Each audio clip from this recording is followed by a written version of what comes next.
हम देखते हैं परचेज क्या होती है। अकाउंटिंग की टर्म्स में परचेज का मतलब क्या है।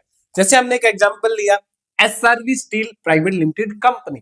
अब इस कंपनी ने क्या चीज परचेज करी? स्टील 1 करोड़ रुपए का, फर्नीचर 50 लाख रुपए का और प्लांट एंड मशीनरी 50 लाख रुपए की।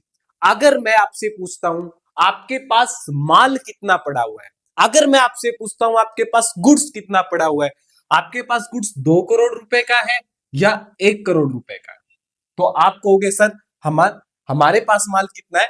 1 करोड़ रुपए का। हमारे पास माल कितना है? 1 करोड़ का। हम फर्नीचर और प्लांट एंड मशीनरी को माल बोलने वाले नहीं है। हम माल किसको बोलते हैं? जिसमें हम डील करते हैं। तो अकाउंट्स में गुड्स अकाउंट का नाम ही, अकाउंट्स में जो गुड्स अकाउंट्स होता है उसी का नाम ही हम क्या बोलते हैं? परचेज बोलते हैं। मतलब जो हमारा माल खाता होता है जिसमें हम डील करते हैं उसी को हम परचेज बोलते हैं।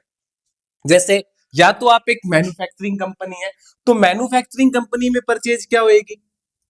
आपका रो मटेरियल, आपका रो मटेरियल जिसमें आप डील करते हो माल वही तो होता है।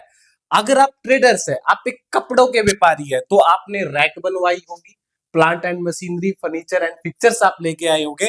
लेकिन मैं आपसे माल की बात करूंगा तो माल आपके लिए क्या होगा? कपड़ा। तो ट्रेडर्स में क्या होता है? जो आप माल रीसेल के लिए लेके आते हो उसी को हम परचेज बोलते हैं। इसी प्रकार अगर हम सर्विस की बात करें तो सर्विस में गुड्स क्या होता है? सर सर्विस में गुड्स नहीं होता। हम डील ही किसमें कर रहे हैं? सर्विस में। तो सर्विस में परचेज अकाउंट्स नहीं होता है।